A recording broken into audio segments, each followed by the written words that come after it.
Bikes are awesome, but they kind of fall short when it comes to the storage container part. And as a wise man once said, that if the only tool you have is a 3D printer, all your problems will be 3D printable. The laugh was cringe. Anyway, so for the problem, I had to take it in my own hand. But as a person with very low experience in 3D printing, I didn't want it to make things complicated. So I began by 3D scanning my bike for measurement and reference. So the app I'm using here is called Polycam. It uses the LiDAR sensor on your iPhone.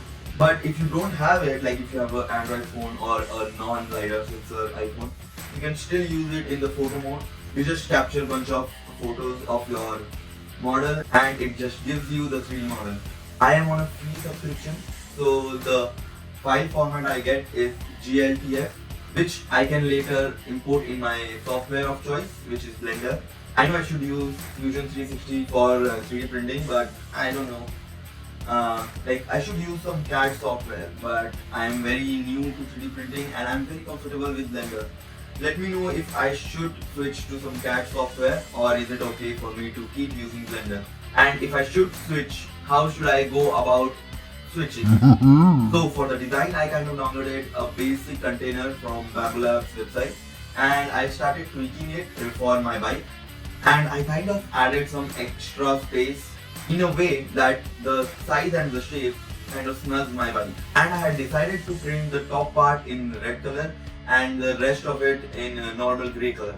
Because the idea I had was I could put some LED lights and connect it to my brakes, so it will be like a brake light. And the design kind of looked promising, it was kind of fitting to my bike and it was looking kind of cool. So I sent it to my slicer and pressed print. And my problem was solved, right?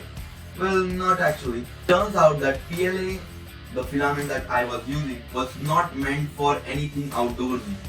It is not UV resistant, it is not that strong either. So other than it was looking like a ugly battery, it was kind of very weak. So during installation, I kind of knew it will break with the wind force, but I still attached it to see how it looks. But obviously mishaps happen and it broke afterwards.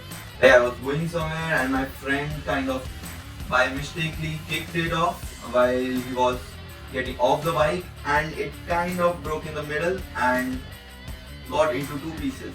So lesson learned, I should have used PETG instead of PLA and used higher infill, and also I should have made the wall thicker, and mainly I shouldn't have made that extra part to like fit perfectly on my bike. I should have just made it a square. But now the novelty is kind of worn off on me and I don't know, I should buy PETG just to build this one container. Do you think it's worth reprinting it in PETG?